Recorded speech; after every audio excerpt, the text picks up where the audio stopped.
Hello dear students, welcome back to मेरे वाले notes and this is our basic thermodynamics question series for GATE and ESE. So बेटा हम लोग discuss कर रहे थे in our last lecture availability and irreversibility के questions को, और मैंने आपको लास्ट लेक्चर में ही बोला था this chapter is highly conceptual. तो इस चैप्टर को करने से पहले आपको कॉन्सेप्ट क्लियर होना चाहिए। जैसे कि एक छोटा सा एग्जांपल बताऊं, अवेलेबिलिटी क्या होती है। अवेलेबिलिटी आपकी है maximum useful work.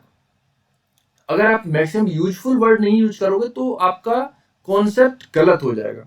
Maximum work obtainable, this is wrong. Maximum useful work obtainable, this is correct. तो लास्ट लेक्चर में हमने देखे कॉन्सेप्चुअल बेस्ड क्वेश्चंस भी किए। आज लेक्चर स्टार्ट करते हैं विद क्वेश्चन नंबर 5। तो पुराने वीडियो में 4 क्वेश्चंस कर लिए हैं हम लोगों ने, उसको एक बार आप देख लीजिए जिससे कि आपको फायदा हो और ये आज का वीडियो भी आपका पूरा एक लिंक में कंप्लीट हो जाए। ठीक है बच्चों, तो स्टार्ट करते हैं आज के वीडियो को with question number 5। The pressure, temperature and velocity of air flowing in a pipe are 5 bar, 500 kelvin and 50 metre per second respectively. तो बेटा एक पाइप दे रखा है, this is the pipe, circular cross section है और इस पाइप में एयर का फ्लो हो रहा है। बहुत अच्छी बात है। ये तो कितना प्रेशर, टेम्परेचर और वेलोसिटी है वो दे रखा है। देखिए प्रेशर दे रखा है इसका 500 किलो पास्कल, क्योंकि बार को किलो पास्कल में कन्वर्ट करने के लिए 100 से मल्टीप्लाई कर दिया, सब जानते हैं। टेम्परेचर कितना दिया है 500 केल्विन, और वेलोसिटी कितनी दे रखी है। वेलोसिटी को मैं डिनोट करता हूं सी से, ताकि आप लोग कंफ्यूज ना हो वॉल्यूम में। Through out the thermodynamics course I am using या रिप्रेजेंटिंग वेलोसिटी विद सी। तो सी आपको दे रखा है 50 metre per second. Okay, atmospheric pressure और एटमॉस्फेरिक टेम्परेचर भी हमको गिवन है। पी नॉट हमको दे रखा है 100 किलो पास्कल, ये देखो बेटा ये दिया हुआ है, और टेम्परेचर आपको दे रखा है T naught 300 kelvin. Okay dear students, very good. अब हमको निकालना है available energy in kilojoule per kilogram of the air stream is. ठीक है बच्चों, तो हमें अवेलेबल एनर्जी निकालनी है। अब अवेलेबल एनर्जी क्या होती है, कॉन्सेप्ट ये कहता है अवेलेबल एनर्जी होती है जो कि हमारी एक एनर्जी की फॉर्म है। जैसे हम हीट मान लेते हैं, जैसे फॉर एग्जांपल इसमें हीट ट्रांसफर होगा, क्योंकि वर्क तो ट्रांसफर नहीं होगा ड्यूरिंग द फ्लो। बेटा इसमें जो एनर्जी ट्रांसफर होगी, देखिए हीट और वर्क एक तरीके हैं, एनर्जी नहीं है। $1,000,000 कॉन्सेप्ट बता रहा हूं, ध्यान से सुनिए मेरी बात को। हीट और वर्क तरीके हैं एनर्जी ट्रांसफर करने के दो सिस्टम के बीच में। हीट और वर्क को आप एनर्जी मत कहिए, हीट और वर्क तो तरीका है एनर्जी ट्रांसफर करने का। तो यहां पे हम वर्क तो ट्रांसफर होगा नहीं, क्योंकि आपका ये सिस्टम में फ्लो हो रहा है एयर, तो यहां पे केवल हीट होगी, तो वो एनर्जी ले ली मैंने क्यू। और उसमें से हम क्या घटा दें, क्या माइनस करें, क्या सब्सट्रैक्ट करें, इरिवर्सिबिलिटी। इरिवर्सिबिलिटी क्या होती है, T not into delta S of universe, इसको माइनस कर देते हैं। अब मेन फाइट आने वाली है कि क्यू नॉट कैसे निकालें, this is the important thing. But बच्चा बच्चा जानता है कि कॉन्सेप्ट हमारा ये कहता है कि अगर आप कभी भी फ्लो सिस्टम है कि अगर कोई चीज फ्लो हो रही है ड्यूरिंग द प्रोसेस, कोई एक प्रोसेस हो रहा है उसमें कोई चीज फ्लो हो रही है, एयर, वाटर, तो हम we can use the steady flow energy equation, हम यूज कर सकते हैं। ओके, तो steady flow energy equation use करेंगे तो हमारा हीट ट्रांसफर आ जाएगा। उससे कैसे आएगा, देखिए बेटा Q इक्वल टू क्या होगा हमारा, H1 minus H not. Yes, H1 is the enthalpy of the air जो फ्लो हो रही है, H नॉट एटमॉस्फेरिक एंथैल्पी जो डेड स्टेट की बात कर रहे हैं, माइनस या प्लस, बेटा ये होगा प्लस V1 स्क्वायर, मतलब इस पे जो वेलोसिटी है आपकी C1 स्क्वायर अपॉन 2, जो वेलोसिटी आपकी एयर की वेलोसिटी है C square 50 metre per second. ठीक है, और माइनस का जीरो, क्योंकि फाइनल जो एयर है एटमॉस्फेरिक एयर वो तो फ्लो कर नहीं रही है, तो उसको हमने जीरो ले लिया। इसको सॉल्व करते हैं, ये कितना आ रहा है बेटा, ये आएगा आपका H1। H1 कहां से निकालोगे, H1 क्या वैल्यू आपको दे रखी है, नहीं, इसको निकालोगे आप Cp T1 minus T naught से, प्लस C1 स्क्वायर अपॉन 2, क्योंकि atmospheric air is not flowing so taken है जीरो। तो Cp और T1 माइनस टी नॉट सब कुछ दे रखा है आपको, तो Q निकाल दो जल्दी से। कितनी वैल्यू है इसकी, Cp कितना दिया हुआ है, Cp 1.005 kilojoule per kilogram, fantastic. तो 1.005, T1 आपको कितना दे रखा है 500, और टी नॉट यानी atmospheric temperature 300 plus C1 square upon 2, C1 square upon 2 means 50 square upon 2, yes और नो, 50 मीटर पर सेकंड। बेटा अभी एक गलती कर रहे हो आप लोग, यहां पे एक बात बताइए, आपने ये किस में रखा है सर, किलोजूल, क्योंकि देखो किलोजूल पर किलोग्राम केल्विन में रखा है, किलोजूल पर किलोग्राम। बेटा यहां पे आप जूल में कैसे रख पा रहे हो, इसको 1000 से डिवाइड करो, अब सही है, अब बिल्कुल परफेक्ट है। इसको आप कैलकुलेट कर लीजिए तो आपका क्यू आ जाएगा यहाँ पे। ठीक है बच्चों, अब हम दूसरी जगह पे निकाल लेते हैं डेल्टा एस ऑफ यूनिवर्स। दूसरा काम है हमारा डेल्टा एस ऑफ यूनिवर्स निकालना। डेल्टा एस ऑफ यूनिवर्स कैसे निकालना है, अब ये बात ध्यान सुनिए बेटा। डेल्टा एस ऑफ यूनिवर्स में यहां निकाल देता हूं, एक लाइन खींच के, delta S of universe. Ideal gas मान सकते हैं बच्चों, हाँ एयर दे रखा है ना, तो इसके लिए तो आपको पता है चल गया कौन सा फॉर्मूला यूज होगा, CpLn T1 upon T not, very good, minus RLn P1 upon P not, very good. अब आप समझ गए कि एयर को आइडियल गैस माना है तो इसलिए ये फॉर्मूला लगा सकते हैं। जब आप वैल्यू पुट करोगे, क्योंकि आपको पता है कि Cp की वैल्यू आपको पता है 1.005 किलोजूल पर किलोग्राम केल्विन, आपको टेम्परेचर भी नोन है, टेम्परेचर कितना दिया है 500 kelvin, T not atmospheric temperature का भी वैल्यू पता है 300, आपको P1 भी पता है, P नॉट भी पता है। P1 कितना दे रखा है आपको 500 किलो पास्कल, सब कुछ दे रखा है। ठीक है, P नॉट भी आपको दे रखा है एट 100 किलो पास्कल।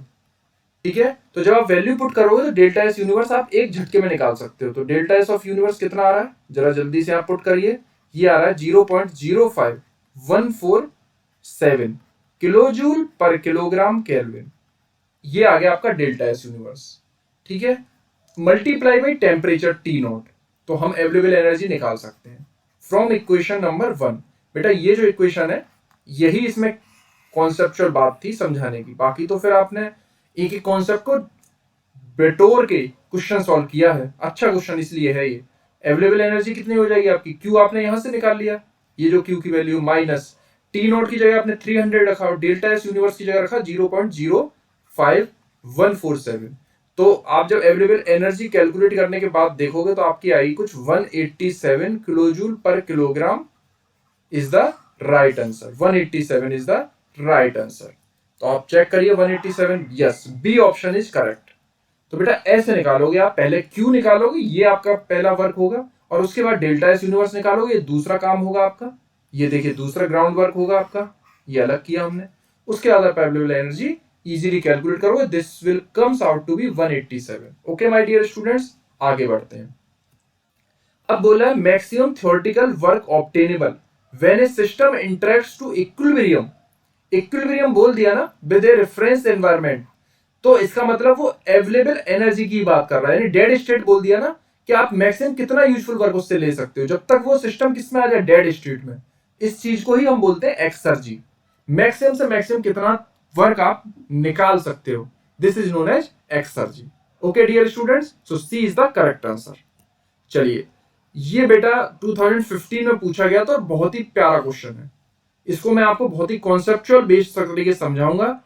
इसको कमेंट करके बताइए कैसा लगा आपको। ठीक है बच्चों, टेम्परेचर आपको दे रखा है 400 केल्विन, एक तरफ की वॉल का टेम्परेचर हाई टेम्परेचर 400 केल्विन, और एक दूसरा छोटा टेम्परेचर दे रखा है 300 केल्विन। ये एक दीवार का एक हिस्सा है, ये दूसरी हिस्सा है, इन दोनों के बीच में हीट ट्रांसफर हो रहा है। ये लो, दीवार बनाने की जरूरत नहीं है, heat transfer through a finite temperature gradient is existing.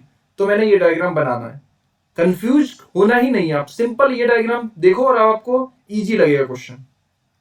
कितनी हीट ट्रांसफर हो रही है सर, 1000 जूल पर सेकेंड। बेटा वॉट दे रखा है ना 1000, तो जूल पर सेकेंड, बस इतना काम करना है। अब आपसे पूछा क्या है, irreversibility due to heat transfer. Yes, irreversibility generate होगी, एंट्रोपी जनरेट होगी, क्योंकि फाइनाइट टेम्परेचर डिफरेंस पे हीट ट्रांसफर हो रहा है। तो कितनी जनरेट होगी इरिवर्सिबिलिटी, तो इरिवर्सिबिलिटी जनरेट करने वाला डेल्टा एस पहले आपको पता होना चाहिए, उसका मल्टीप्लाई करेंगे हम किस में, टी नॉट में। पर पहले डेल्टा एस तो निकालें। डेल्टा एस निकालने का क्या तरीका होता है बच्चों, डेल्टा एस इक्वल टू होता है हमारा क्यू अपॉन टी। ये हो गया आपका Q upon T. During this process जो हीट ट्रांसफर हुआ है Q upon T plus delta S generation inside the system. यहां पे बेटा कुछ एंट्रोपी जनरेट भी हुई होगी जब आपने वॉल में, देखो बेटा मैं यहां पे इसको वॉल का भी डायग्राम बना देता हूं जिससे कि आपको ये चीज भी क्लियर हो जाए। ये एक आइसोथर्मल टेम्परेचर इसका इस पूरे सरफेस का पीछे तक, ये लो आपको मैं 3D व्यू बना के पूरा ही बता देता हूं, बहुत ध्यान समझना है आप इसको। इसका एक टेम्परेचर 300, ये टेम्परेचर है 300, हर कोने पे टेम्परेचर 300 है, इसके हर कोने पे टेम्परेचर 400 केल्विन है, और इनके बीच में क्या ट्रांसफर हो रहा है बच्चों? हीट ट्रांसफर हो रही है। तो कुछ अंदर एंट्रोपी जनरेट होगी, yes sir, definitely entropy will generate. तो वो एंट्रोपी जनरेशन जो होगा, वो जो एंट्रोपी जनरेशन होगा वो भी हमें कैलकुलेट करना है, कितना जनरेशन होगा। अच्छा, एक बात यहां पे ध्यान से समझने वाली बात ये है कि वॉल में, विद इन द वॉल, यानी यहां पे और यहां पे, इस दो जगह पे, यहां पे हमारा कोई भी एंट्रोपी का जनरेशन नहीं हो रहा, ऐसा वो बोले हुए हैं। यहां पे कोई एंट्रोपी का जनरेशन नहीं हो रहा है, ठीक है ना।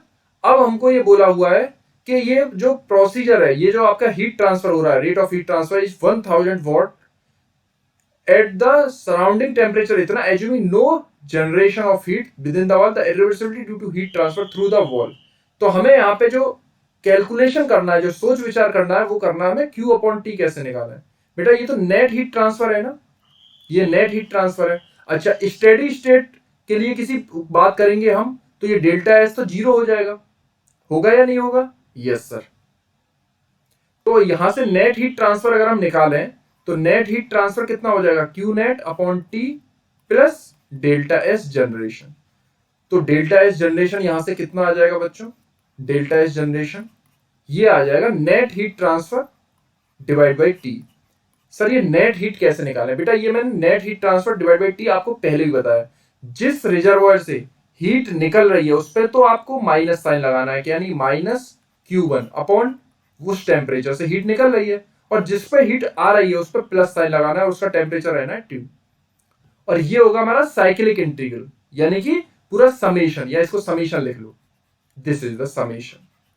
ठीक है बच्चों, तो ऐसे निकाला जाएगा हमारा Q नेट अपॉन T। बस डेल्टा एस जनरेशन यहां से आपका आ जाएगा। ये एक तरीका होता है, बेसिक से हम लेके आए हैं इसको। माइनस Q1 मतलब 1000, Q1 आपको कितना दिया हुआ है? 1000, तो ये हो गया आपका 1000, टेम्परेचर कितना है? 400 पे, प्लस अगेन हीट तो सेम है क्योंकि Q1 इक्वल टू Q2, इसी वजह से बेटा हीट ट्रांसफर सेम था, इसी वजह से तो हमने चेंज इन एंट्रोपी जीरो ले ली। मेरी बात को समझ पा रहे हैं आप? हीट ट्रांसफर सेम था, जब तो हमने एंट्रोपी चेंज जीरो ले लिया, डिवाइडेड बाई T2 कितना दे रखा है? 300 केल्विन, बस। और इस पे आप माइनस साइन तो लगाएंगे, तो आपका डेल्टा एस जनरेशन आ जाएगा कुछ। और डेल्टा एस जनरेशन किस क्या वैल्यू आएगी? डेल्टा एस जनरेशन की वैल्यू भी आप निकाल लीजिए। ये डेल्टा एस जनरेशन आपका कितना आ रहा है? अच्छा एक बात देखिए, यहाँ पे इसको हीट मिलेगी, इस वाले को हीट मिलेगी, और इससे हीट लूज होगी।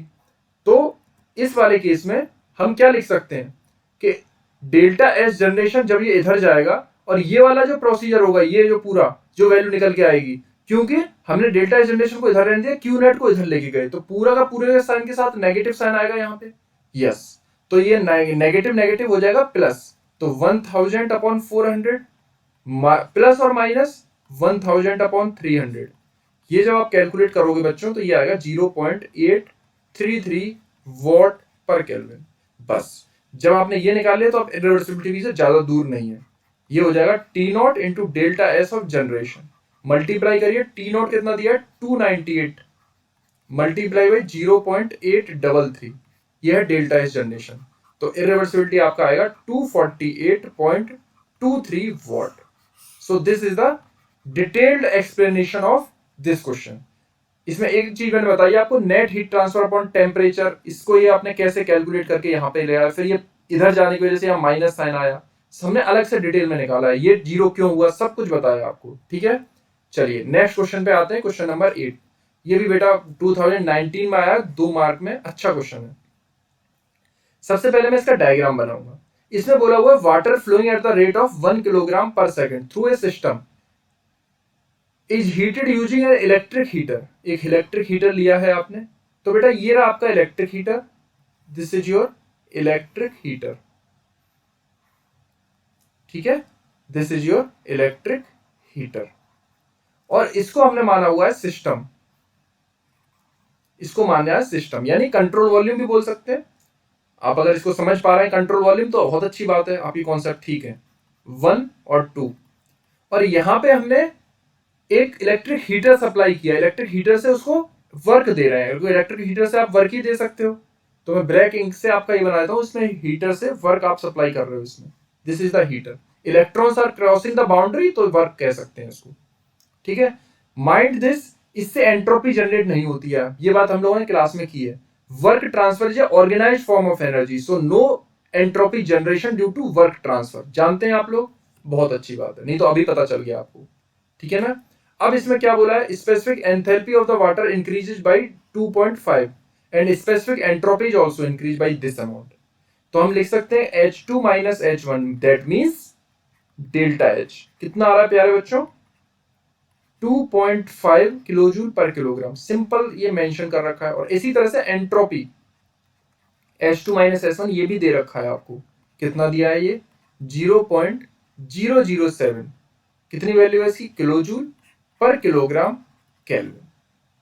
अब हम निकालेंगे क्या, इरिवर्सिबिलिटी रेट। इरिवर्सिबिलिटी नहीं निकालनी है, रेट निकालना है। तो बेटा इरिवर्सिबिलिटी अगर खाली पूछा होता तो होता T not into delta S of universe, तब तो कोई दिक्कत नहीं थी। बट यहां पे इन्होंने क्या बोल दिया है, इरिवर्सिबिलिटी का रेट यानी डॉट, यानी कि मास फ्लो रेट के साथ मल्टीप्लाई होगा, ठीक है बच्चों। अब हमारा काम हो जाता है कि हमें डेल्टा एस ऑफ यूनिवर्स कैसे निकालें।